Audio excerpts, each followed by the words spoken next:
Today I'm working on a 2015 BMW 4 Series, just making a quick video showing you how to replace this Idrive controller. Pretty easy to do on this model. Some of them are more difficult when they're integrated into the center console, but this one has a separate panel and that just pops up, so I'll show you kind of what to do. You open that up, and I have this little pry tool.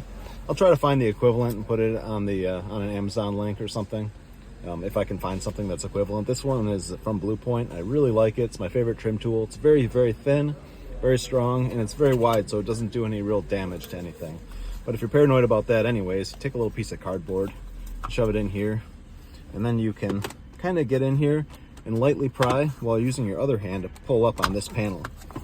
So the way I got my camera positioned, I'm kind of in a strange spot, but it pops up like this, straight up like that. Once they get the back to pop, you can kind of just grab the whole thing and yank it straight up out of there. So here it is. Pull this little electrical connector out like that, just pull straight out, and then there it is. So to remove the actual controller from the board, all you have to do is use it's a T15, and there's just these 3 screws here. This one, and this one. Pull those out and this controller pops right out. Put the new one down, tighten those screws up, plug it in, and push it straight back down. It doesn't hook in or anything. As you can see, these little tabs just push straight down. So very easy. That's it. Thanks for watching.